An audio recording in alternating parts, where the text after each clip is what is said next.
Der Bunnyflop. Gerade wenn man den Sprung das erste Mal macht, empfiehlt sich ein möglichst hohes Hindernis. Was man träumen kann, kann man auch um. Kurz vor dem Hindernis der Lenker aufreißen, gerade wieder lockieren. Sehr gut. Es ist übrigens viel einfacher, als es aussieht.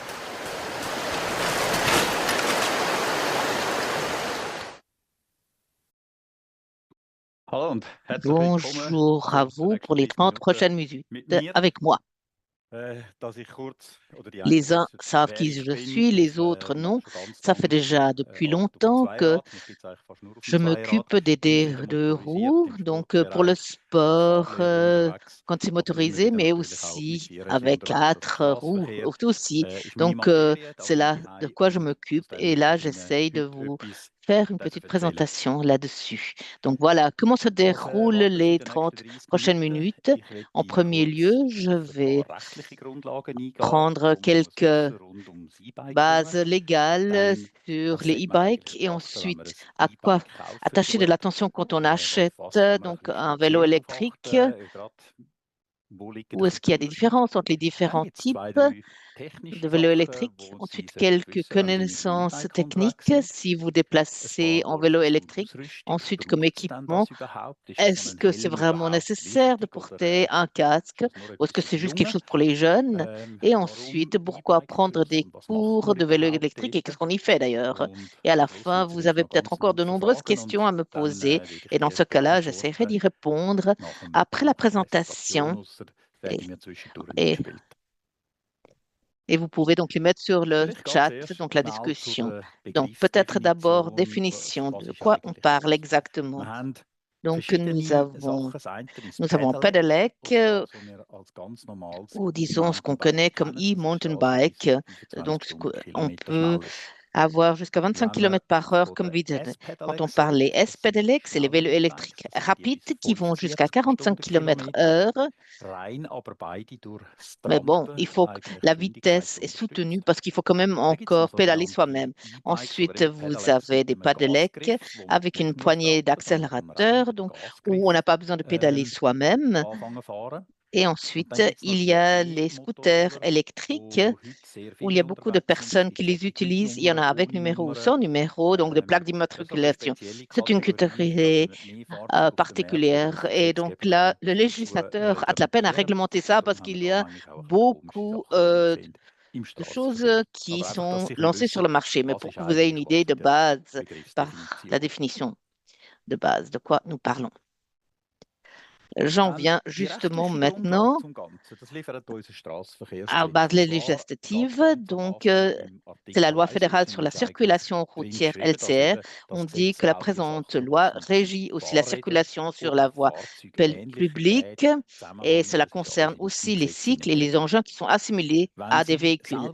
Si vous cherchez vous-même cela, je peux vous recommander une page qui, si on va admin.ch, vous y trouvez sur droit systématique et là vous trouvez aussi la loi actuelle en vigueur. Donc si vous avez une loi, un livret avec des lois, probablement que ce sera déjà désuet. Donc, ça fait vraiment sens de vous rendre directement sur le site de admin.ch. Ça, c'est la plateforme où vous trouvez toute la législation. Ensuite, de quoi s'agit-il avec SSV? Comme il dit en français, c'est la signalisation. Donc, un OCR retenant sur la signalisation retenante. Ensuite, vous avez l'ordonnance concernant les concernances techniques requises pour tous les véhicules routiers. Et ensuite, qui a le droit de participer à la circulation routière? Et donc, est-ce qu'un vélo électrique a besoin d'une autorisation, oui ou non? Et oui, on a besoin aussi d'un permis, car si vous avez entre 14 à 16 ans, vous avez besoin d'une catégorie M. Mais ceux qui n'ont pas encore 14 ans ne peuvent pas conduire un vélo électrique. Et ça, souvent, on ne le sait pas. Donc, si vous allez faire un tour avec votre avec votre petit enfant de 12 ans, ça ne peut pas être le cas. Doit avoir passé un permis M. À partir de 16 ans, il n'a plus besoin d'un permis. Et à partir de 16 ans, on part de l'idée qu'il peut utiliser un vélo électrique jusqu'à 25 km par semaine. Et ensuite, vous avez c'est plus facile de passer le permis du point de vue théorique et vous avez un moteur de 500 watts maximum et même avec un e-bike lent, vous avez toujours le droit de circuler même si vous avez un retrait de permis, ce qui n'est pas le cas avec un 45 km/h. Donc non, là, vous avez toujours besoin d'un permis, même à 16, 17 ou 18 ans. Donc, vous devez toujours passer la catégorie M et pour ça, vous avez besoin d'un permis. Là aussi, vous avez un examen simplifié de théorique et le moteur est plus fort jusqu'à 1000 vents. Et par contre, si vous avez un retrait de permis, vous n'avez pas le droit d'utiliser un e-bike rapide, donc jusqu'à 45 km/h. Maintenant, venons au casque, à l'obligation de casque. Maintenant, vous pouvez vous la poser la question, est-ce qu'il existe quelque chose dans notre législation, oui ou non? La loi, la LCR dit à l'article 57 que malheureusement, il n'y a pas d'obligation pour un e-bike normal. Donc, évidemment, sinon pour les grands véhicules, les motos, oui, vous devez avoir un casque d'après la loi européenne. Et pour les vélos, normalement, donc les e-bikes normaux ne doivent pas porter de casque, ce que nous conseillons pourtant. Et pour le e-bike rapide,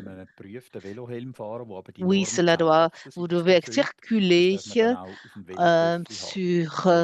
avec un casque, avec un qui replie la norme suisse.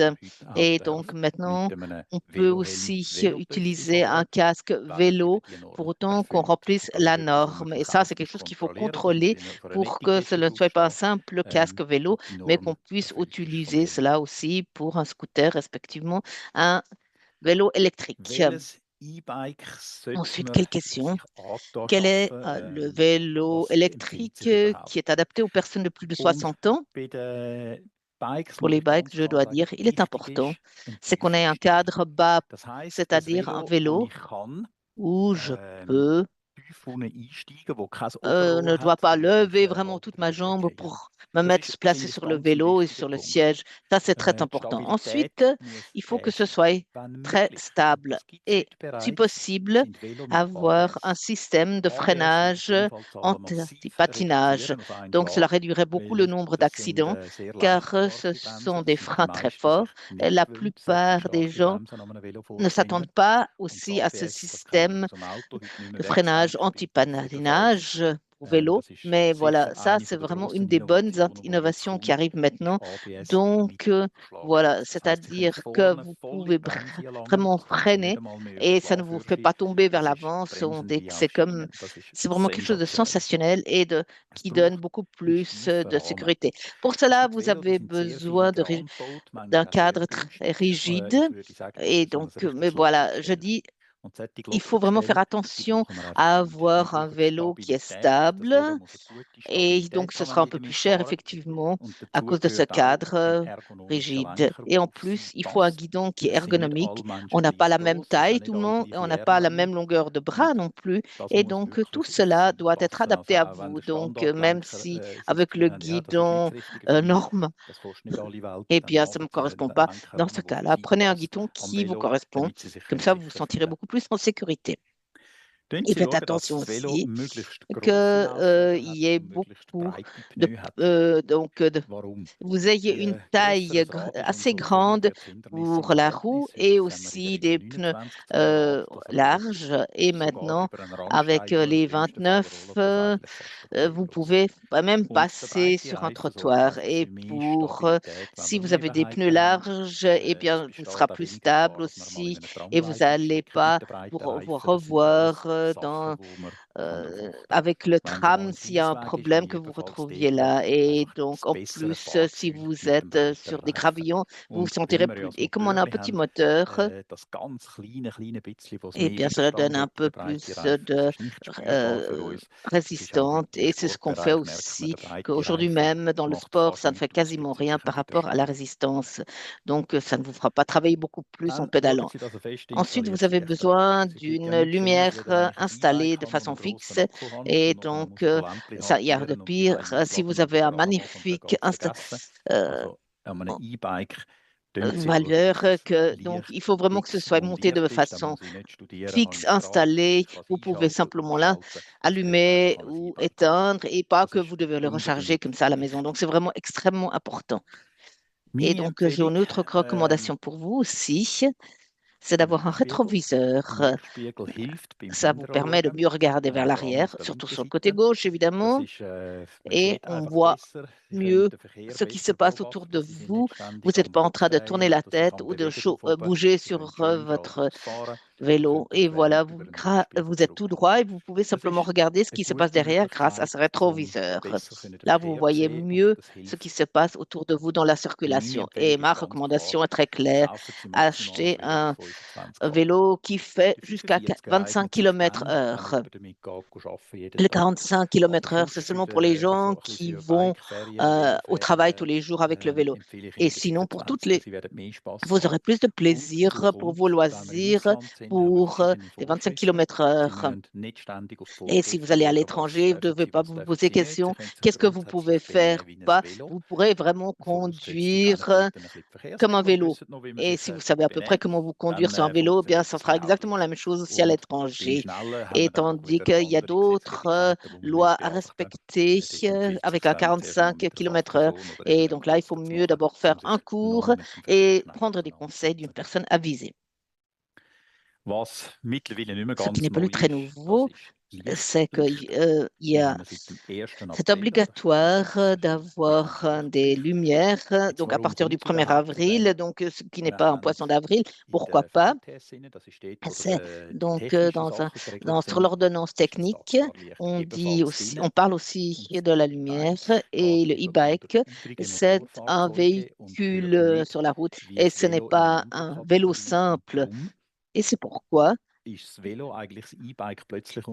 Et c'est pour ça que les e-bikes doivent être équipés de lumière aussi pour le jour. Au début, on ne s'en était pas rendu compte, mais maintenant, on le sait. Je dois dire aussi que voilà, je suis un mountain biker très actif, donc aussi sur des single tracks, et j'ai dû dire à d'autres bikers, et cette lumière ne nous fait pas de mal, tout au contraire. Par exemple, si vous avez des ombres et puis qu'on se trouve dans une forêt, on ne voit pas le vélo très rapidement si il n'a pas mis la lumière. Donc, mon désir, c'est qu'on ne se dit pas, ah, pourquoi est-ce que c'est obligatoire? Mais ça fait simplement partie d'un e-bike. Et ce serait aussi bon pour un vélo normal. Ce serait bien de l'utiliser là où il y a de l'ombre et de la lumière. Donc, j'ai ça comme désir. Est-ce qu'il ne faudrait pas allumer la lumière en général? Ça ne fait pas de mal. Ce qui ne fait pas non on a aussi le compteur de vitesse obligatoire, mais uniquement pour ceux qui sont rapides. Depuis le 1er avril 2024, donc tous les vélos qui ont une nouvelle autorisation après le 1er avril 2024 doivent avoir un compteur de vitesse obligatoire. Donc tous les autres doivent s'équiper ultérieurement. Et si vous avez une amende à cause de dépassement de vitesse, ça vous coûtera 30 francs. Et même aussi avec le vélo ou même les e-bikes longs, vous pouvez recevoir une amende. Bon, ça, on peut dire c'est un contrôle mobile, c'est-à-dire si vous êtes sur les lieux même puis qu'on voit que vous avez dépassé la vitesse, dans ce cas-là, bien, vous devrez payer tout de suite parce que comme il n'y a pas de plaque d'immatriculation, on ne pourra pas vous envoyer sinon d'amende. Et en plus, bon, de toute façon, même si c'est sur place que ça se passe, ça vous coûtera 30 francs.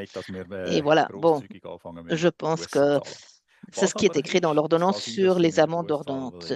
Par contre, si votre vélo n'est pas bien équipé, là, vous devrez payer des amendes. Et il y a des choses qui sont importantes pour l'équipement. Peu importe qu'il s'agit d'un vélo normal, e-bike, vous devez contrôler les choses suivantes. D'une part, il doit y avoir deux pneus adaptés, c'est-à-dire et que le tissu de base ne doit pas être visible. Eh bien, dans ce cas-là, il faut passer chez le mécanicien vélo. En plus, il faut avoir deux freins devant et un pour la roue arrière. Et si ensuite vous vous promenez avec vos petits-enfants, peut-être regarder aussi le BMX et voir qu'est-ce qu'il y a comme frein. Et parfois, c'est quelque chose qui n'est pas adapté à la route et qui n'est pas autorisé là-dessus. Donc, ce qu'on utilise dans des Amtrex, dans ces centres, eh bien, ces vélos-là, c'est des vélos sportifs qu'on utilise dans ces centres, mais qu'on ne doit pas utiliser sur la route. Et si vous avez un accident, dans ce cas-là, vous avez le problème de la responsabilité civile et votre assurance ne voudra peut-être pas payer. Donc, mieux vaut s'imaginer avant ce qui pourrait se passer pour voir si les vélos des jeunes sont autorisés, oui ou non. Ensuite, évidemment, la lumière aussi. Alors ça, il faut toujours avoir des lumières pour la nuit et aussi en fin de journée. Et il faut aussi avoir un catadioptre. Et maintenant, la grande différence, un vélo bio sans moteur n'a pas besoin d'avoir de sonnette, tandis qu'il faut en avoir une sonnette pour les vélos électriques. Donc, la loi avait supprimé la sonnette pour les vélos normaux, mais bon, voilà. Mais c'est toujours encore obligatoire pour les e-bikes, puisque ça fait partie des autres véhicules. Donc, ça fait une dérange. Donc, si vous avez un e-bike, vous devez avoir une sonnette installée de façon fixe. Ensuite, le miroir et la plaque d'immatriculation. Ça, évidemment, si c'est un vélo pour 45 km/h, ça doit y être. Ensuite, la question, on pose la question, surtout ceux qui n'ont pas de moteur disent, est-ce que c'est vraiment le e-bike? Est-ce que c'est si sain? Ce sont des gens qui ne sont pas en bonne santé. Et on a fait une étude, une grande étude même, avec beaucoup de participants. Et on a constaté que ce n'était pas le fait, que ce n'est pas pour les paresseux, tout simplement parce que le biker s'approche toujours de sa limite personnelle, peu importe que ce soit un vélo conventionnel ou un e-bike. Simplement, on avance plus vite avec un e-bike. Mais si on conduit un e-bike, c'est aussi sain et promeut la santé comme un vélo normal. Et l'avantage est des personnes qui ne sont plus tellement actives, eh bien, ces personnes ont un accès à une mobilité plus grande et que cela est meilleur pour les genoux. Et on sait que si on ne peut pas tout faire ce qu'on pouvait faire avant, on peut rentrer chez soi en enclenchant le moteur. Mais je bouge plus. Et c'est ça qui nous rend plus sains et qui nous maintient en bonne forme. Donc, tous ceux qui y réfléchissent maintenant, quand ils sont déjà un peu plus vieux, est-ce que je devrais de nouveau acheter un vélo? Et si oui, un e-bike, eh bien, la réponse, oui, allez-y et achetez un vélo électrique. Donc, moi, j'ai seulement 47 ans, donc je ne suis pas encore si vieux, mais même moi, je conduis aussi au quotidien un e-bike. Ça a beaucoup d'avantages pour moi et c'est légitime. Maintenant, un sujet qui nous fait moins plaisir, c'est les accidents. Les accidents avec l'e-bike ont vraiment beaucoup augmenté, donc le risque de blessure est élevé, souvent parce que les gens ne sont pas bien équipés pour se protéger et ensuite ils ne connaissent pas assez bien ces vélos. On est beaucoup plus rapide, donc pas seulement en descente, parce qu'il y a plus de masse et des mouvements plus rapides, mais aussi en montée, évidemment. Et la plupart des accidents se passent quand tout va tout droit et quand on est seul, sans collision, et quand on se trouve dans une localité, quand on avance tout droit. Donc, parfois, c'est parce qu'on n'a pas réussi à freiner assez rapidement ou bien, voilà. Et plus on devient âgé, eh bien, le risque d'accident est plus grand. Et aussi, si on s'est blessé, ça prend plus de temps jusqu'à ce qu'on soit de nouveau en forme. Et le vélo ne devrait pas vous mettre en danger. C'est pourquoi il est important de réfléchir à cette problématique.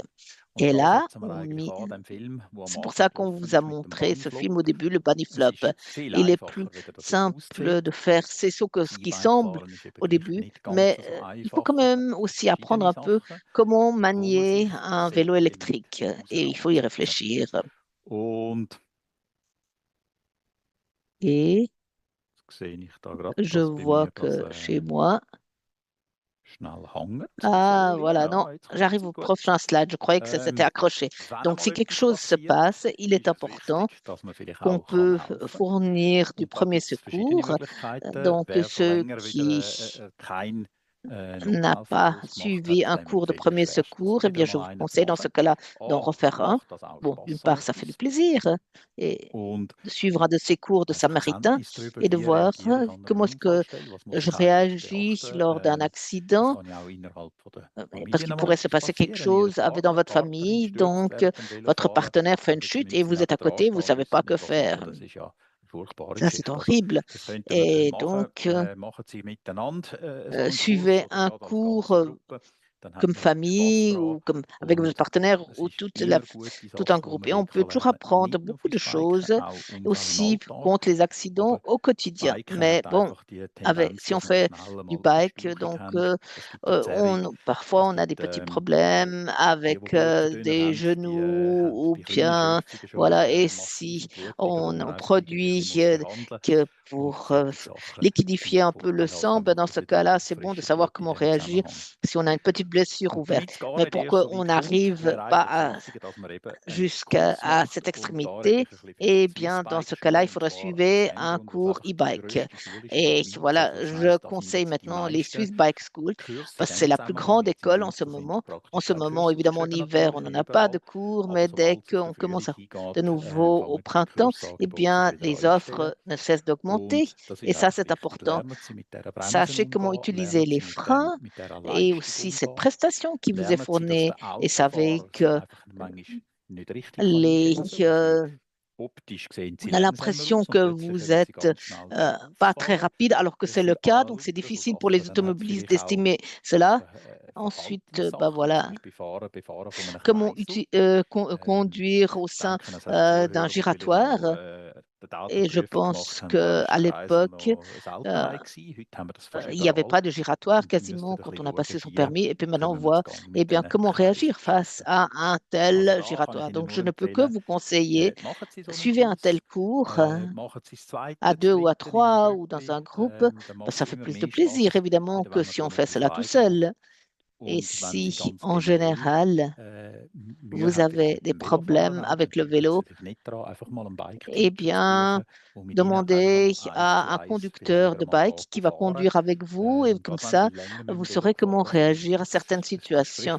Parce que si on a appris cela une fois, on ne l'oublie pas, mais ça fait du sens pour rafraîchir un peu ses connaissances en la matière. Voilà, il y a encore quelques points. Pourquoi est-ce que cela est important? Pour vraiment s'y remettre. Mais si vous avez un vélo chez vous et qu'il pleut à l'extérieur, eh bien, allez dans ce garage, essayez de conduire lentement et vraiment d'approcher et de vous familiariser avec vos vélos et donc de faire aussi des 8, etc. Et maintenant, je repasse la parole dans la régie et je terminerai